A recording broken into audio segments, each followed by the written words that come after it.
Bharatiya Janata party स्वतंत्र निवडणूक लढवित असून वाडा नगरपंचायत निवडणुकीत भाजपाने नगराध्यक्षपदासाठी रीमा हर्षद गंधे यांना उमेदवार म्हणून मैदानात उतरवले आहे। या निवडणुकीत भाजपा पक्षाने 17 प्रभागांमध्ये आपले उमेदवार उभे केले आहेत।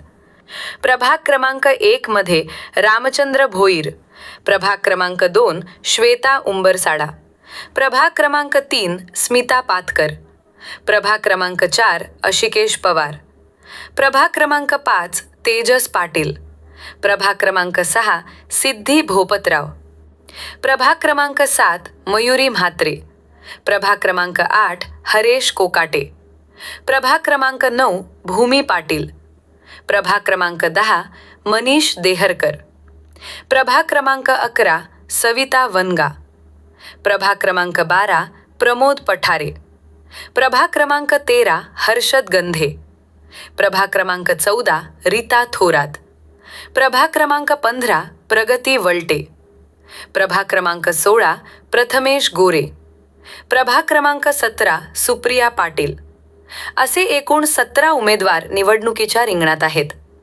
2025च्या निवडणुकीत वाडा शहरातील जनता नगराध्यक्षाची माळ कोणाच्या गळ्यात घालतील हे 3 डिसेंबरच्या निवडणूक निकालात समोर येईल।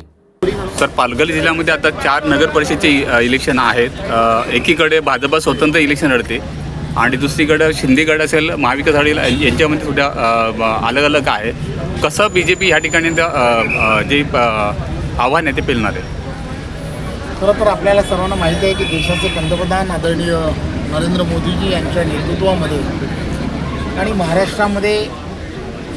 महाराष्ट्राचे लोकप्रिय असे मुख्यमंत्री आदरणीय देवेंद्रजी यांच्या नेतृत्वामध्ये महायुतीचं सरकार आणि केंद्रामध्ये NDAचं सरकार आहे। दोन्ही ठिकाणी असणारी सरकारं ही भारतीय जनता पार्टीशी संलग्न आहे। भारतीय जनता पार्टी नेहमीच असा विचार करते की स्थानिक स्वराज्य संस्थांमधला सुद्धा कारभार जसा केंद्रामध्ये पारदर्शकपणे आहे, राज्यामध्ये देवेंद्रजींच्या नेतृत्वामध्ये पारदर्शकतेप्रमाणे चालतो, त्याचप्रमाणे स्थानिक स्वराज्य संस्थांमधला सुद्धा कारभार हा पारदर्शकपणे होणं हे अपेक्षित आहे। केंद्रातून आलेला प्रत्येक विषय असेल, प्रत्येक योजना असेल, नरेंद्र मोदीजी सामान्य जनतेला आवश्यक असणारे सर्व विषय मार्ग करण्याचा प्रयत्न करतात। मी एकच योजनेबद्दल तुम्हाला सांगेन की आपल्याला सर्वांना माहीत आहे, हर घर जल, प्रत्येकाच्या घरामध्ये स्वच्छ पाणी मिळालं पाहिजे या भावनेतून नरेंद्र मोदींनी केंद्राच्या माध्यमातून ही योजना आणली। ही योजना स्थानिक स्वराज्य संस्थांपर्यंत पोहोचेपर्यंत काही ठिकाणी त्या योजनांचा त्या ठिकाणच्या स्थानिक स्वराज्य संस्थांमध्ये बोजवारा उडालेला हा पूर्ण ठिकाणी दिसतो आहे। त्यामुळे स्थानिक स्वराज्य संस्थेमध्ये पारदर्शक विचाराचं असणारं बॉडी असणं, सरकार असणं हे अत्यंत गरजेचं आहे। आणि म्हणून भारतीय जनता पार्टी ही कार्यकर्त्यांची असणारी पार्टी आहे। या सर्व निवडणुका या कार्यकर्त्यांच्या निवडणुका आहेत आणि या कार्यकर्त्यांच्या निवडणुकीमध्ये कार्यकर्त्यांसाठी त्या ठिकाणच्या असणाऱ्या ज्या काही तिथल्या असणाऱ्या जिल्ह्याच्या जे पदाधिकारी आहेत, जे पदाधिकाऱ्यांनी जे सुचवलं तेच भारतीय जनता पार्टीने इम्प्लिमेंटेशन करण्याचं ठरवलं आणि त्या ठिकाणी ज्या ठिकाणी सांगितलं की आपल्याला कार्यकर्त्यांना निवडणूक लढायची आहे, त्या ठिकाणी भारतीय जनता पार्टीचे कार्यकर्ते हे निवडणूक लढत आहेत। आपल्याला मला सांगायला आनंद यासाठी होतो की कल्याण किंवा ह्या संपूर्ण जो परिसर आहे पालघर जिल्ह्यामध्ये अतिशय मैत्रीपूर्ण अशा या सर्व ठिकाणी निवडणुका होत आहेत। वाडा नगरपंचायतीची आज निवडणुकीच्या प्रचारासाठी मी या ठिकाणी आलो। आज सगळ्या उमेदवारांची चर्चा केल्यानंतर, प्रमुख कार्यकर्त्यांची चर्चा केल्यानंतर वाडा नगरपंचायतीवर भारतीय जनता पक्षाचा झेंडा हा निश्चितपणाने लागेल अशा प्रकारचा विश्वास मला वाटतो। कार्यकर्त्यांच्या भावना ह्या बाबतीत अतिशय तीव्र आहे की काही करून भारतीय जनता पार्टी जास्तीत जास्त नगरसेवक घेऊन नगराध्यक्ष जिंकला पाहिजे अशा प्रकारची मानसिकता कार्यकर्त्यांनी बनवली आहे. आपल्या माध्यमातून मी वाडा शहरामध्ये राहणाऱ्या सगळ्या मतदारांना आवाहन करेन, देशामध्ये मोदीजींच्या नेतृत्वामध्ये जे काम सुरू आहे, राज्यामध्ये देवेंद्रजींच्या नेतृत्वामध्ये जे काम सुरू आहे ते सगळे आपण बघत आहात.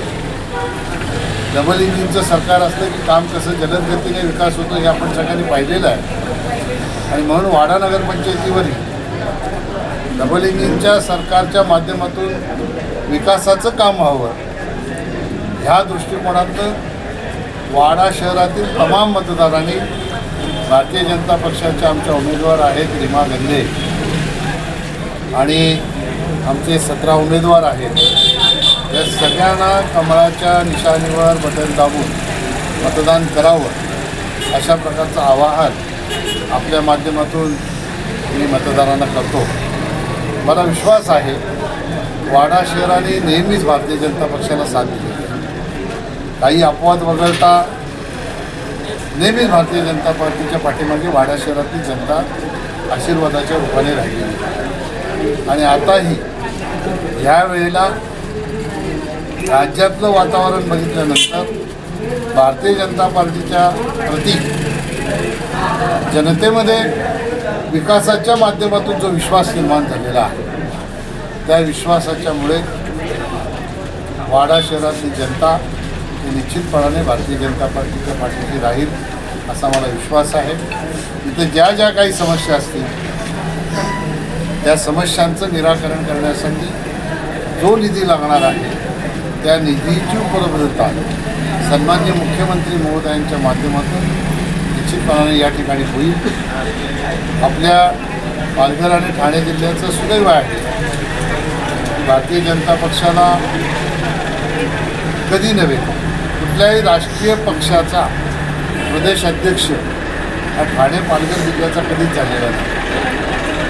मी सन्माननीय रवींद्र चव्हाण साहेबांना पालघर जिल्ह्याचा पण याच्यासाठी समजतो की त्या जिल्ह्याचे पालकमंत्री होते, त्यानंतर त्यांच्याकडे पालकत्व होतं आणि म्हणून ते जरी ठाण्यात राहत असले तरी पालघर ही त्यांचं नेटिव्ह आहे असं समजून ते काम करतात. आणि म्हणून एवढ्या मोठ्या पक्षाचा प्रदेशाध्यक्ष पक्षाने त्यांना बनवून त्यांच्यावर जो विश्वास व्यक्त केलेला आहे त्या विश्वासाला सार्थ ठरवण्यासाठी आमचे सगळेच सहकारी या निवडणुकीमध्ये कटिबद्ध होऊन काम करून खऱ्या अर्थाने हा रवींद्र चव्हाण साहेब प्रदेशाध्यक्ष झाल्यानंतर त्यांचा सत्कार आम्हाला करता आला नसेल, ह्या विजयाच्या रूपाने त्यांना खऱ्या अर्थाने त्यांचा सत्कार झाला अशा प्रकारची एक भेट वाडा नगरपंचायतीवर नगराध्यक्ष आणि जास्तीत जास्त नगरसेवक निवडून आणून देण्याचा संकल्प इथल्या भारतीय जनता पक्षाच्या कार्यकर्त्यांनी केलेला आहे. Subscribe for more content.